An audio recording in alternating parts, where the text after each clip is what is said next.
ګرانو کتونکو یو وارې بیا جوړې په 640 باندې څوک ایاز پارم تاسو وی چې یاره دې پرې اعلان ونه کړو اعلان یې دوباره کړی دی 640 باندې تاسو ته چې کم دی نر کټې چې کم دی نو تاسو ته د هغې کیلو میلاویږي نر کټې په 640 باندې د کټي غوښه صحیح ده که نه او بیا چې داسې ځي نو په 680 باندې جوټه او دا چې کم دی د سخي غوښه خوري نو تاسو درې پته وي چې په 900 روپۍ باندې تاسو اغستی شئ دا سخي او دا ستاسو د وړاندې دي نو صرف مې ورته دا درښودل چې کټي سخي یو وارې بیا ایاز پارم چې کم دی خپل تاریخ برقرار ساتي او دغه په طول باندې څاروي ورکوي بل دوی سره لنډه دار چې کانټه چې کومه ده هغه بالکل جوخته ده موږ زاړه څاروي نه خرڅوو موږ جوغاخي خرڅوو موږ پټاګان خرڅوو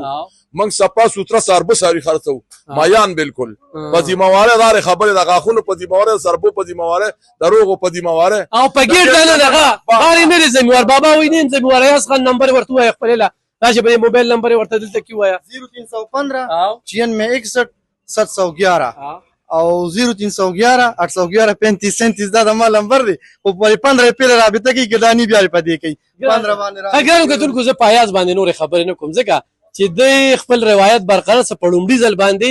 دې د پتول له څاروي نه خرڅوي او دا لرو پرتو سیمو نه دلته خلک الریډي مخکې راغلي دي نو زما دا نن چې دې پرې ایاز وي نشم رسېدی ځکه چې بیا خلک د اختر دا 2 ورځې نه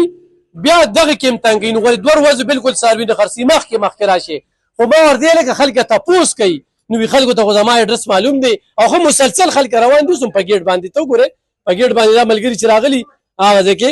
څاروي راغلي هم دلته کېږي میلې بندې دي نو ما ورته دې پرې بیا دې خلکو ته وایو ګرانو کتونکو دا صرف ستاسو دپاره دا نننی ویډیو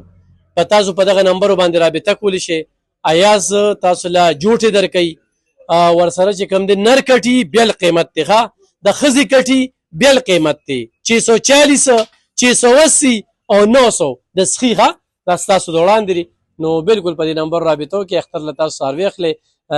الله پاک دې کړي چې څوک هم د قربانۍ نه پاتې نه شي خو دې پېرې ایسې ډېرې کې ځکه چې څاروي ډېر زیات ګران دي دا خبره واضحه ده خو د ټول په څاروي کې به ستاسو شکوک او شبهات ختمي ښه مننه